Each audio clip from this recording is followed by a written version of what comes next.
You're watching Promethean Action's Saturday class for December 21st, 2024, with Bob Ingram, his second class on Hamiltonian national banking, how we apply the principles of Hamiltonian national banking to our situation today. So, Bob. Okay. Hi, everyone.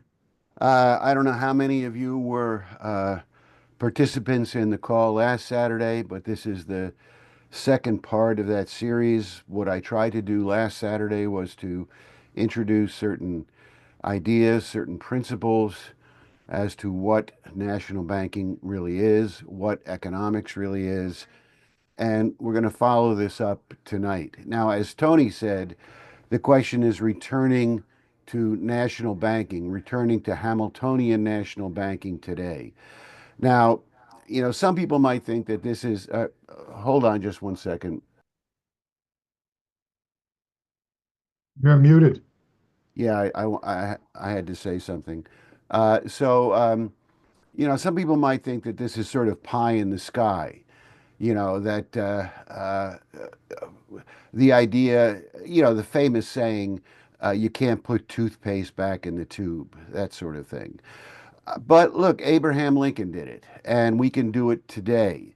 Now, I will start by saying there is no recipe. You can't set out, a detailed program as to how we go about doing this.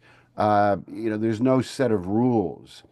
What is paramount are the principles involved, and what is paramount is that the entire everything you're doing is designed to meet the requirements of the physical economy, the need to increase national productivity.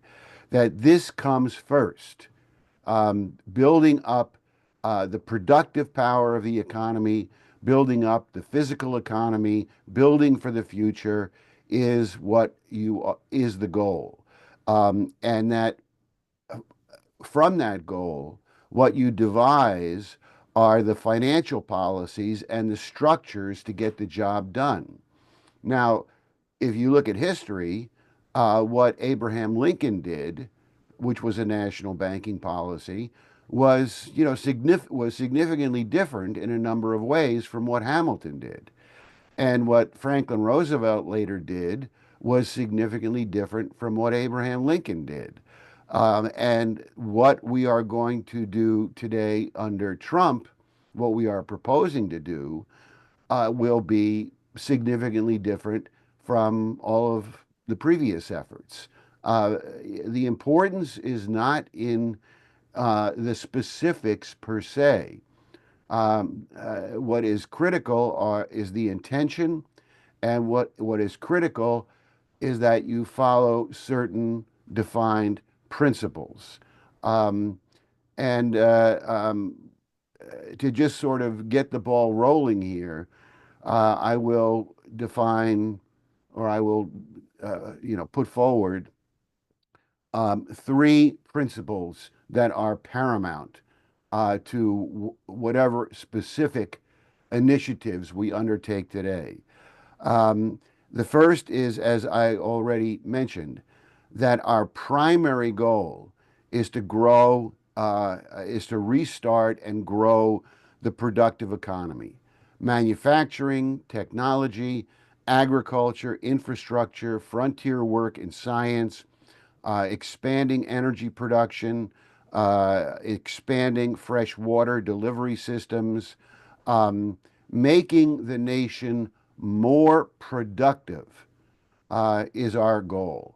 Um, so we're not talking about money. You cannot think about a national bank from the standpoint of a money system. We are not talking about money. What we are talking about is building up the productive economy. And as part of this, what we will do is put an end to the era of financialization, of an economy run based on financial maximizing profits for financial investments. This we will put an end to.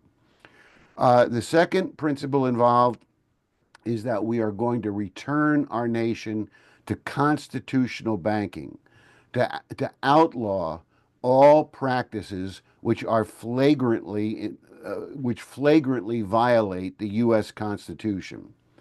And much of what people accept today in regard to banking and monetary policy is, in fact, unconstitutional. Much of how our banking and monetary and financial system operates today is, in fact, unconstitutional. So we are going to return our nation to constitutional banking and constitutional monetary methods. And then the third principle is that we will return the nation to national banking using Hamilton and Lincoln as our guides. Not that we will do everything that they did, but we will use them as our principled guides in what needs to be done. Now, so those are the three basic things to keep in mind. And of those three, what I would say, even though point number two and point number three are important, but what I would say is that point number one is primary. And again, this may be repetitive, but our mission is to rebuild the physical productive economy. All of the changes that we are proposing and banking and credit policy are oriented towards that mission to rebuild and to expand the productive base of the physical economy. Technological and industrial progress is mandatory, not optional. Now, as part of this, and as part of addressing this question of a constitutional banking and financial system, we will insist, and we are insisting, on absolute national sovereignty over monetary and banking policy.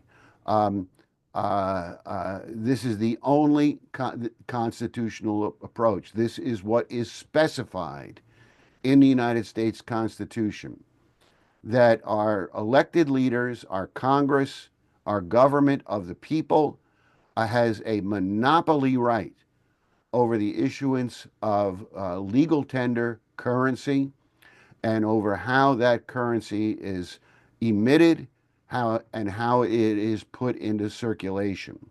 And I want to read to you on this question of sovereignty two paragraphs. It's a quote from Lyndon LaRouche. It's from an article he wrote 24 years ago entitled New Accounting Standards Are Imperative, The Becoming Death of System Analysis. That's quite a title.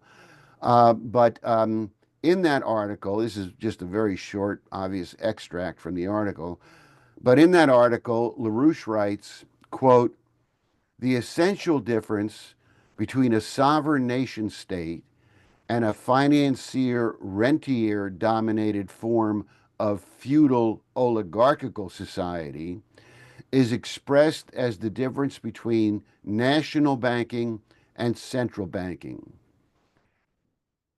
As specified by U.S. Treasury Secretary Alexander Hamilton, and a sovereign nation state republic, as under the U.S. Constitution, only the nation state itself has the ultimate authority to create money, that against the sovereign credit of the nation state itself. The issue for the nation is one of sovereignty. As defined by relevant sections of the United States Constitution, money has no legitimate existence except as it is uttered by sovereign government for the sole purpose of advancing the general welfare of the population. Let me repeat that phrase because I really would like for this to sink in with people.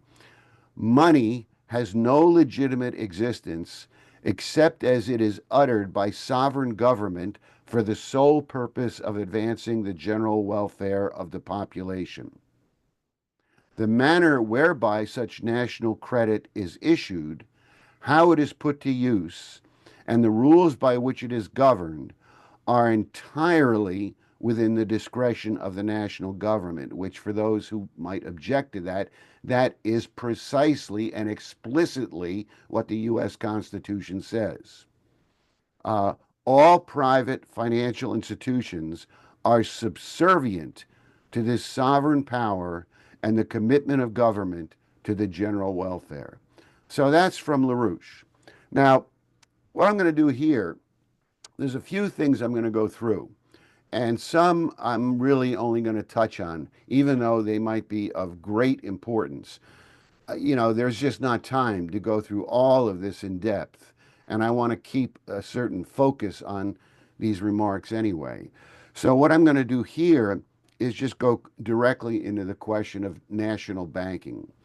Um, and uh, there are certain initial steps that need to be taken as part of this. The first is to restore Glass-Steagall. Glass-Steagall was the legislation passed in the 1930s during the Roosevelt administration, which separated out um, commercial banking from investment banking and other kinds of speculative operations and outlawed, prohibited commercial banks from being involved in any form of financial speculation. The Glass-Steagall Act was repealed, I think, in 1999. I may be a year off, but it was repealed in the late 90s and led to what the repeal of Glass-Steagall led to. Well, it led directly to the 2008 financial crisis, and it led to the situation that we're in today, where banks really no longer function as banks. The legitimate banking really does not exist anymore. Banks have simply become major players in the realm of financial speculation. Um, so, number one, restore Glass-Steagall and apply it up and down all the way through the banking and financial system. Erect an iron wall between productive investment and useless speculation. What we intend to do is to save and to restore a constitutional banking system, which we do not have at this point. Number two, transform the Federal Reserve into a national bank, which is what I'm going to discuss in a minute. And number three, um, begin to reverse some of the uh, financial liberalizations that were carried out in the 1990s and in the early part of this century, including that we should outlaw over-the-counter trading in financial derivatives. We should repeal the law which legalized financial derivatives. This is nothing but gambling and other speculative practices.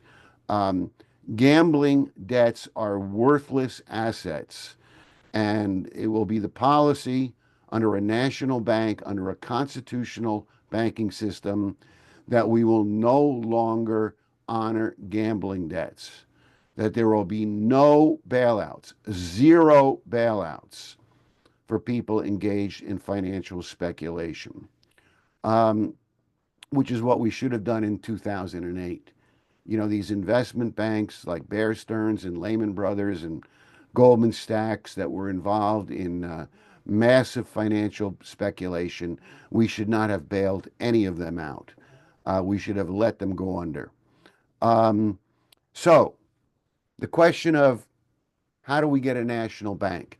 And, people sometimes get very sort of daunted by this, if that's the right word. It's People think it's like a big Megillah.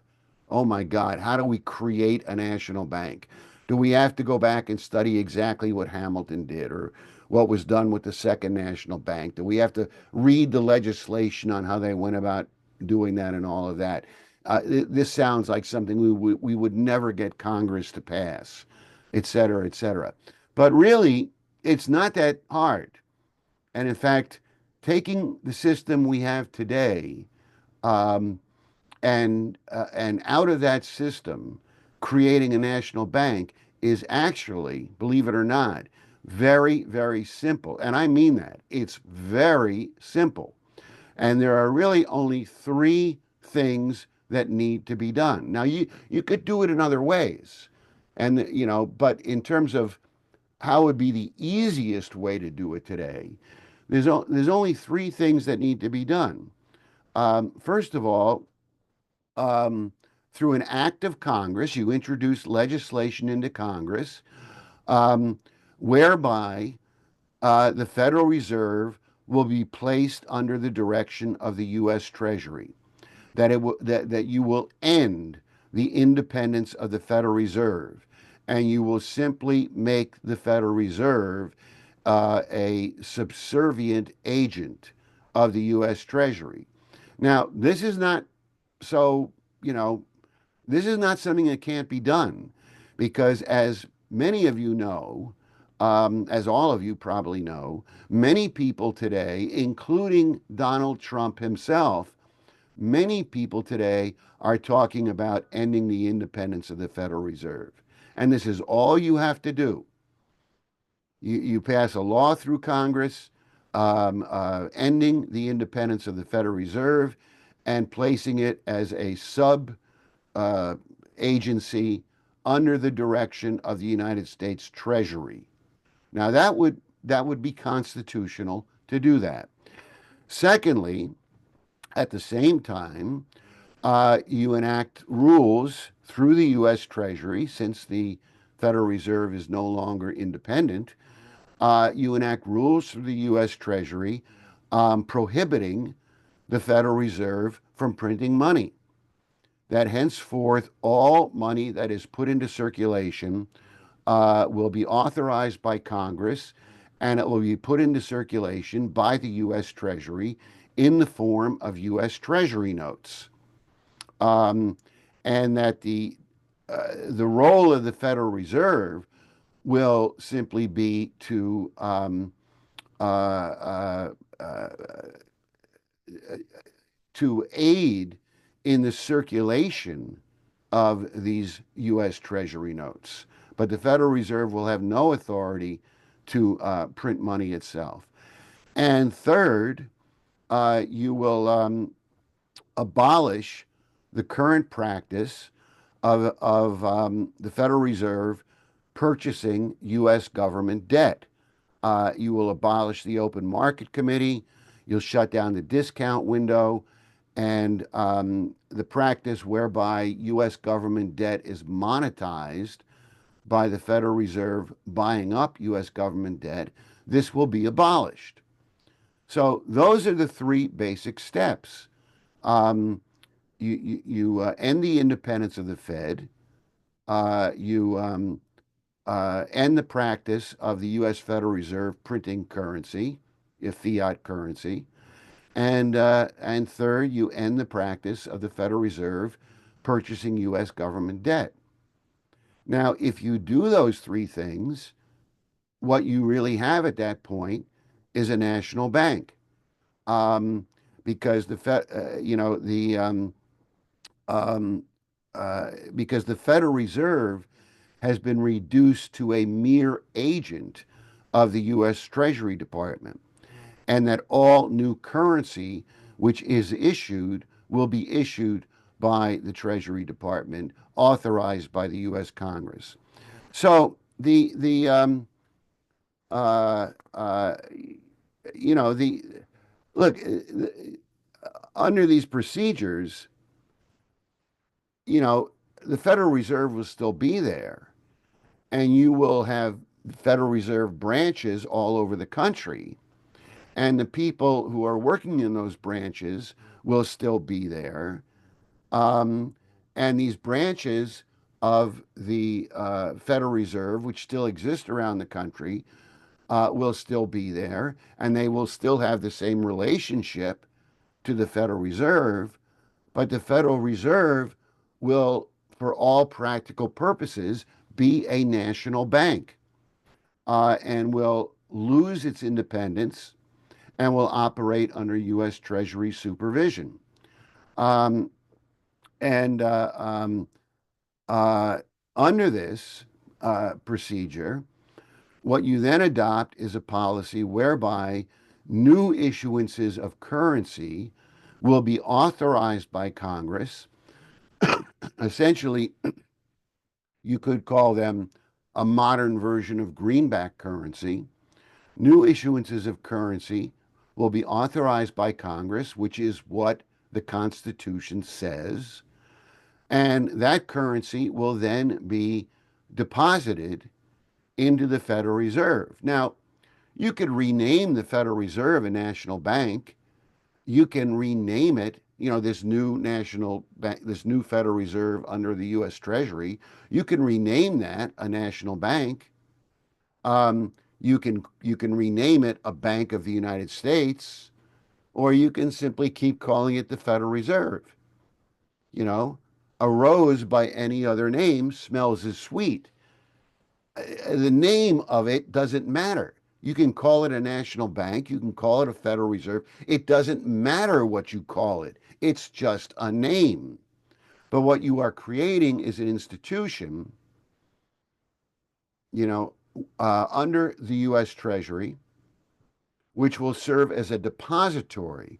The Treasury will print U.S. notes and deposit them in the new national bank or the Federal Reserve or whatever name you choose to give it.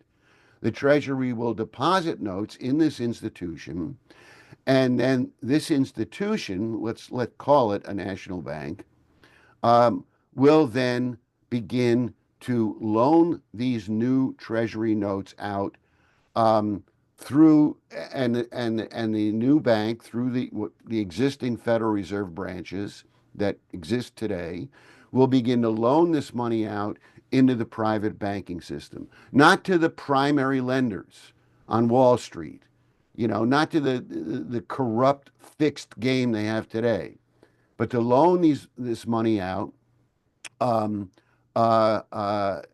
across the country through the various branches of the Federal Reserve into manufacturing, agriculture, various entrepreneurs, businesses, et cetera, et cetera. Now, one of the ways this will be done, um, the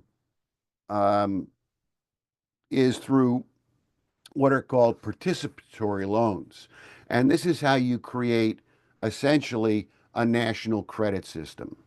And under the provisions of the, you know, reformed or revised Federal Reserve or the National Bank or whatever you want to call it, um, the, uh, uh, the branches of the National Bank will be authorized to engage in what's called participatory loans with the private banks, whereby if a private bank wants to invest in building a new manufacturing plant, invest in various kinds of businesses, various kinds of big construction projects, agriculture, or anything like that. The bank can go to the local branch of, the private bank can go to the local branch of the national bank and say, we would like you to match us dollar for dollar in this investment, whereby the private bank could use 50% of its own money and 50% would be put up by the local branch of the national bank in a participatory loan to finance these kind of productive investments. And this would be done, these participatory loans, money being loaned out by these branches of the national bank would be done at a lower interest rate for these kind of investments, in which the national bank is taking, an active role. This would be done at a lower interest rate. This is what you could call a two-tiered credit system. But where for these kind of productive investments that the national bank is directly involved in, the branches of the national bank are directly involved in, um, uh, these would be done at a lower interest rate. The intention here is to rebuild um, the private banking system in the United States. Um, uh, uh, the Because you're not talking about a monolithic system.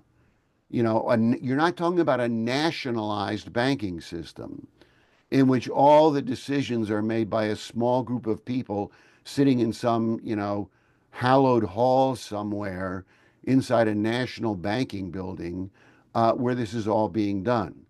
Um, Look, we have gone from a situation, and I've discussed this before. I think Brian Lance has discussed it. I don't know. But in 1966, there were 24,000 banks in this country, not branches of banks, but banks themselves. There were 24,000 banks in the United States in 1966. Today, there are fewer than 5,000 banks. We've lost over 80% of the banks in this country during this era of financialization, of deregulated finance. We've lost over 80% of the banks in this country. Mostly these are community banks, regional banks, local banks, medium sized banks, and they've either gone out of business, a lot of them have just gone out of business, or they've been gobbled up by the mega banks and become part of the financial casino. Um, we need to begin to reverse that process. Um, the idea here is to get a flow of credit, um, uh, uh, into the private banking system through the branches of the national bank. Under Glass-Steagall, the private banks would be prohibited not only from engaging in speculative investment themselves, but from making loans to anyone who is going to use that money for financial speculation. You erect, as I said, an iron wall where none of the credit that is flowing through the national banking system in the form of new U.S. Treasury notes, none of that ends up in financial speculation, either through the banks themselves or private banks or from people who are borrowing money from the private banks. So you're creating a flow of huge amounts of new money into the banking system, none of which can be used in speculative investment. And as I said, uh, as part of this, not exclusively, I mean, the banks are still going to be out to be able to loan money out, not for speculation, but they're going to be able to loan money out for all kinds of things. But for certain kinds of projects, the banks can apply to the national bank for participatory loans, participatory credit um, into certain kinds of projects. And what you want is to massively increase the flow of money into the private banking system for these kind of investments. And as part of this, what your aim should be, and you can't just dictate this, but your aim should be to encourage. You're not only making under these kind of provisions rebuilding a traditional sound private banking system in the United States, but your aim should be to encourage the creation of more banks. We've gone from 24,000 to 5,000. Well, over a period of years, one of our goals should be to double that, to create 5,000 more independent banks, not control, private banks, not banks controlled by the government, but create the conditions where we're encouraging the actual creation of more private banks who will then become part of this national banking system. And really, you're not going to do it exactly the same way, but this is sort of what Abraham Lincoln did with his combination of the issuance of the greenbacks together with a private national banking system, in which you had literally thousands of banks in the United States, private banks, who were part of a government regulated national banking system under the US Treasury, um, where the worst forms of speculative and usurious investments were outlawed or were prohibited, while at the same time, greenbacks were being pumped out and were flowing into the private banking system, and were utilized for productive investment. As I said, you're not going to do it exactly the same as Lincoln did it. Conditions are different. How we do it today is going to be different. But the principle is more or less, the same. It's more or less accurate. Um, and uh, the so I mean, a question arises as to, because people are worried about inflation.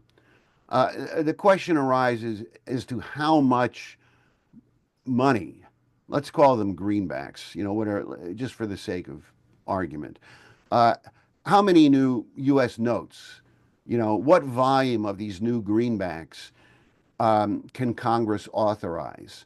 Can the U.S. Treasury print and circulate? What's the limit on this?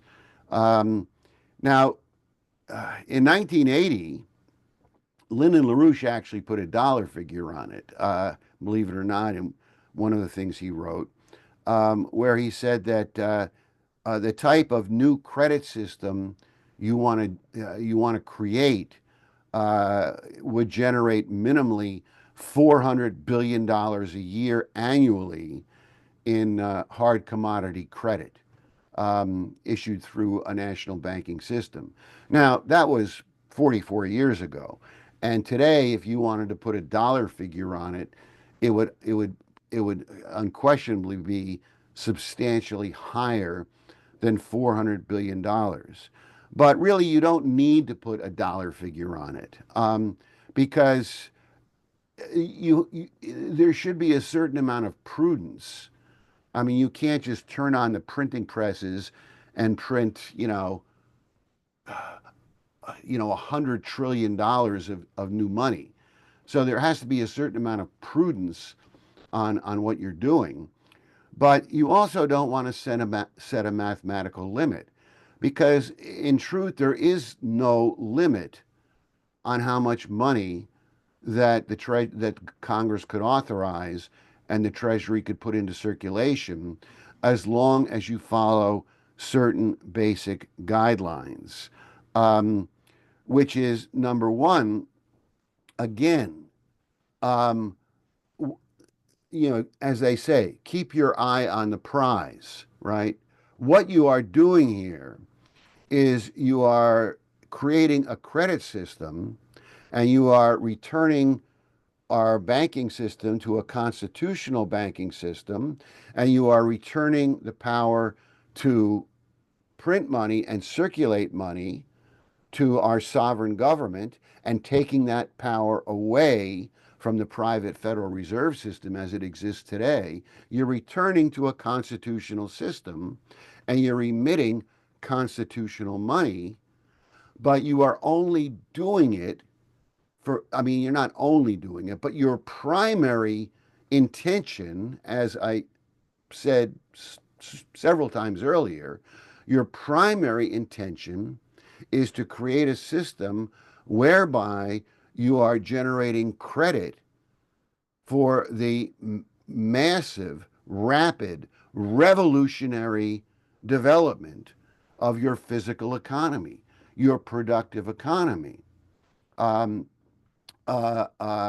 which will uplift everything in terms of creating jobs, high paying jobs, increasing skill levels, increasing productivity of your overall economy, increasing the productivity of your individual worker, your individual citizen, The idea here is to create a productive economy, as Hamilton discusses, as I went through last week in his report on manufacturers.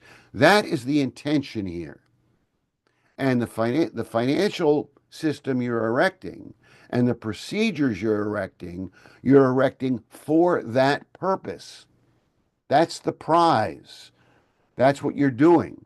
And in doing that, um, the limit on how much money that you can print and circulate is really a physical limit. It's not a monetary limit because the limit on how many greenbacks, to call them greenbacks, how many greenbacks you could print and circulate through a national banking system is really only limited by how much um, your current economic platform can absorb in the form of new productive credit that is required to advance the economy to the next level. Um, and as long as you're prudent in what you're doing, you don't need a mathematical limit.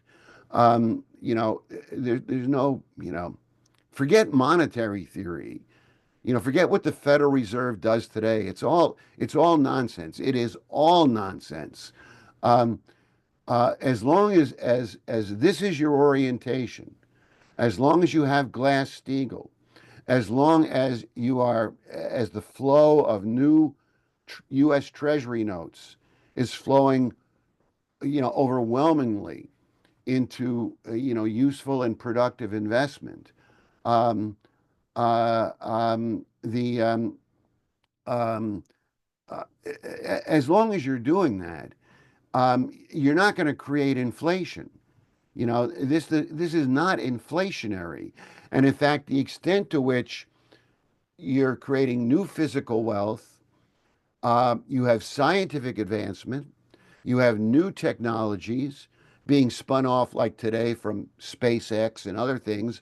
But if you're doing this, in a massive way, with all kinds of new things, um, again, I mean, you should think of in U.S. history. Think of the 1876 centennial. Think of people like the Wright brothers, Thomas Edison, Westinghouse, Henry Ford, and there are not only dozens, there are hundreds of examples of people like this, not as famous, but hundreds of examples of individuals like this who have come up with all kinds of innovations, technologies, advancements.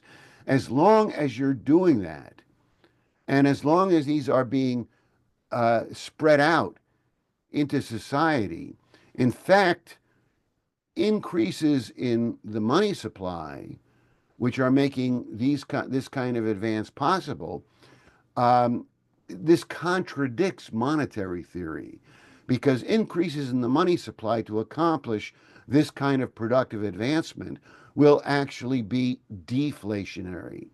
You hear the words, you hear the phrase, if you print money, it's going to be inflationary. If you print more money, it's going to be inflationary. If you print less money, it's going to be deflationary. That's not true at all. It's just not true at all. You know, um, if you are investing in things which are increasing the overall wealth of society, the productive power of society, um, this is not inflationary. Um, and so this is what you're trying to create. And I mean, the problem is what we have today is the exact opposite of itself, exact opposite of that.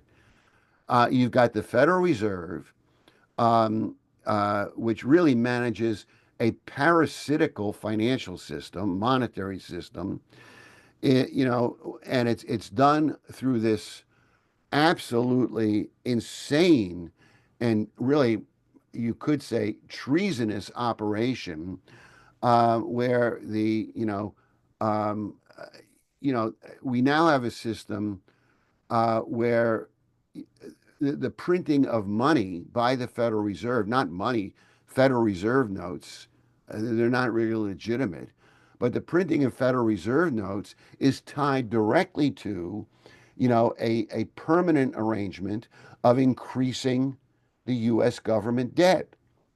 That the Federal Reserve prints money to purchase U.S. government debt. This money then goes into circulation, largely through, the primary lenders on Wall Street. And from there, it flows almost entirely. I mean, I don't know what the percentage is, 99%, 96%, 92%, I don't know. But that money, so called, then flows almost entirely into financial investments, speculative investments. What they call today, the phrase they have for it, financial assets. This is what the Bank of America holds.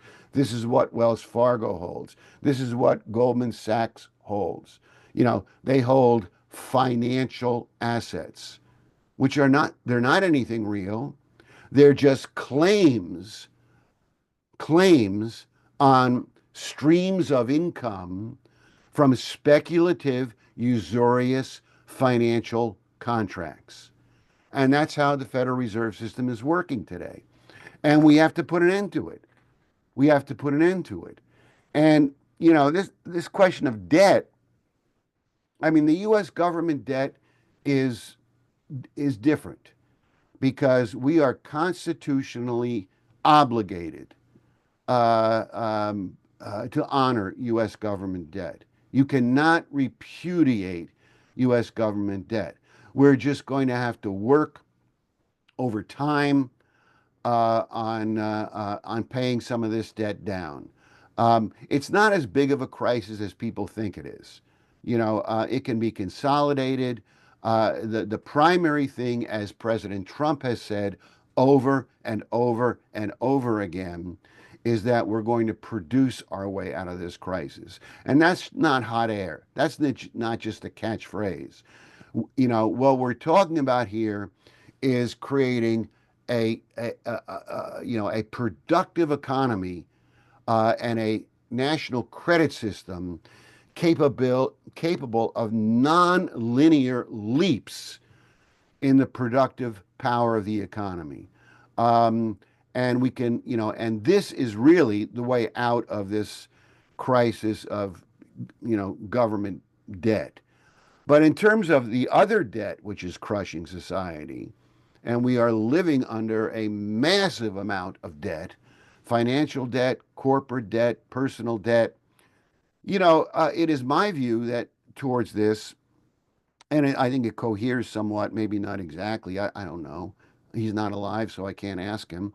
But I think it coheres with the outlook of Lyndon LaRouche, which is that the proper approach towards our non-sovereign government debt, the proper approach towards all other debt, is really a jubilee. I mean, in terms of the private banks that we're talking about, rebuilding a private banking system, um, um, almost all of these banks today, um, and you're not just talking about the big banks. We do have 5,000 banks in this country, but almost all of them are saddled with enormous amounts of financial debt. Now, really, none of that debt should be paid. Um, as Lyndon LaRouche said over and over again, and I take him at his word, we will not pay gambling debts. And speculative debt is gambling debt. And we will not pay it. And under a Glass-Steagall reorganization of the banking system, we will not only prohibit commercial banks from engaging in financial speculation, there will be bankruptcy procedures whereby most of this or all of this speculative debt will be written off. We are not going to saddle or sabotage our efforts to create a modern day credit system, national banking system of private banks with this kind of speculative debt burden. And really, you could sort of look at take the same approach towards corporate debt. Now, I'm not by any means an expert on corporate debt, but many of these corporations are saddled with an enormous amount of financial debt. And if we're going to, get them back to being, putting their money into something useful and rebuilding our manufacturing capabilities in this country, this question of corporate debt is going to have to be looked at. I mean, most of this speculative debt that exists within our economy, not counting, what's been done to us with the national debt, but most of this private debt that exists within our economy, a lot of this is going to have to be written off, and some form of a jubilee approach is going to have to be taken. Now, there might be some people on this call who disagree with that, but that's my view on it.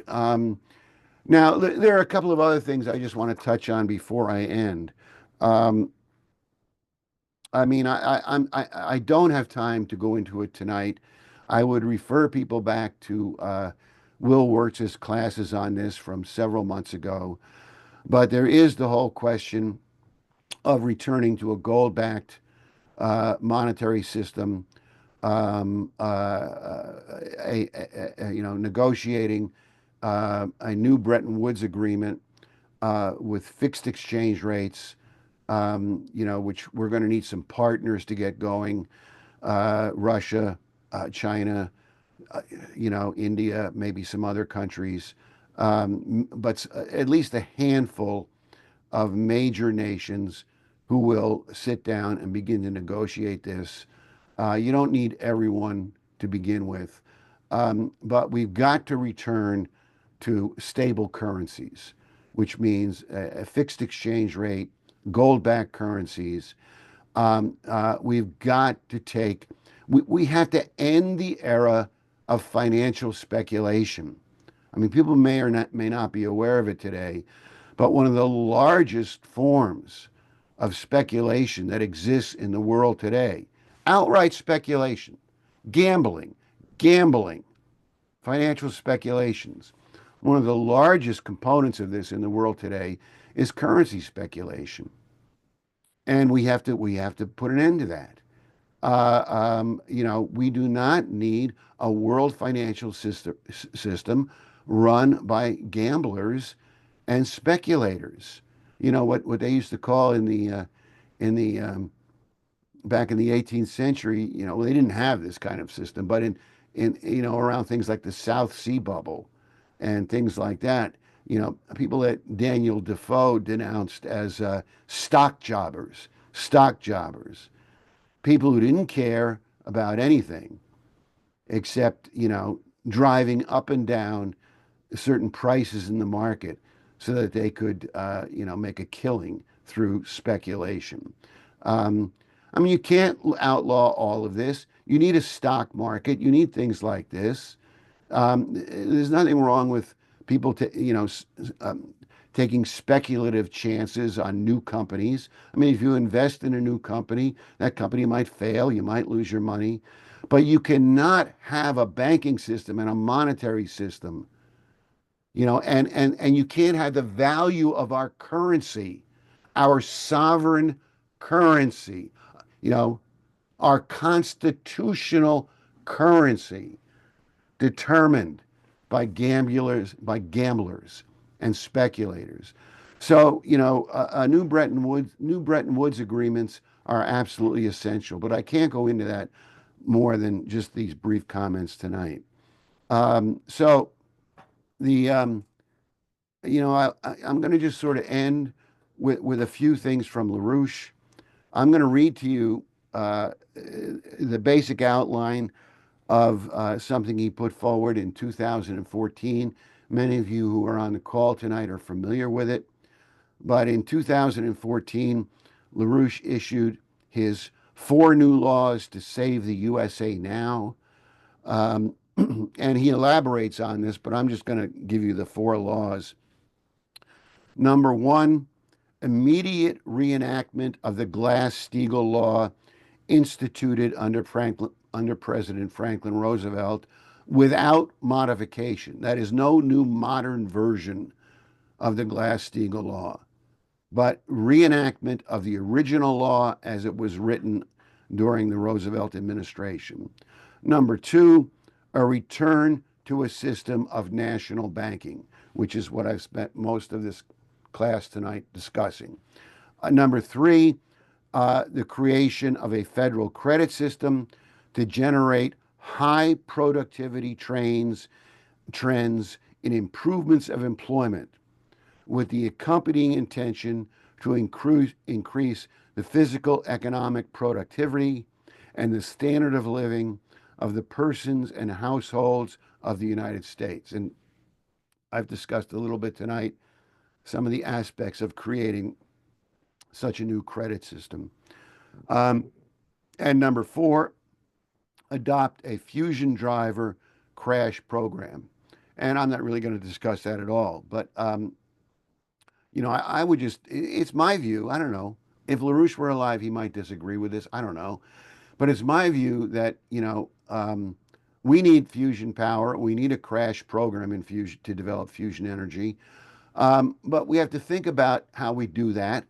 And we have to think also about the fact that we should not restrict ourselves to fusion energy. Obviously, you have today SpaceX, Project Artemis, the Moon Mars mission, and there are other things. There are frontier, revolutionary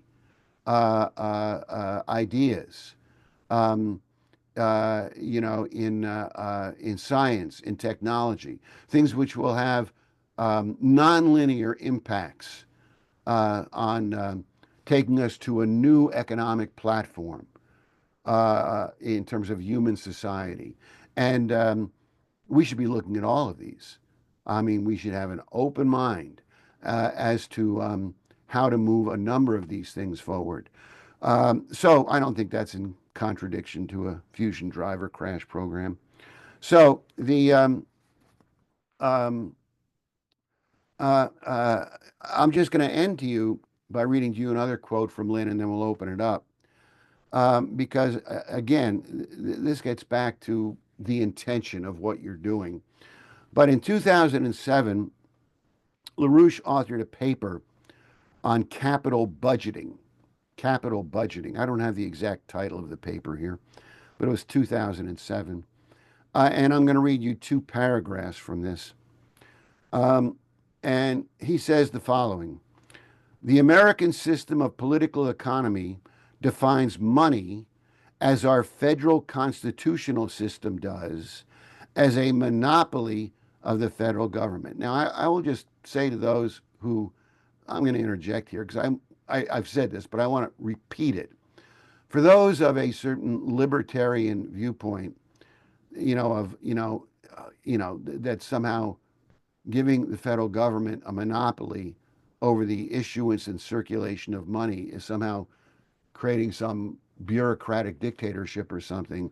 Really, you should get over it, because this is what the U.S. Constitution says explicitly. Explicitly, there's no getting around it.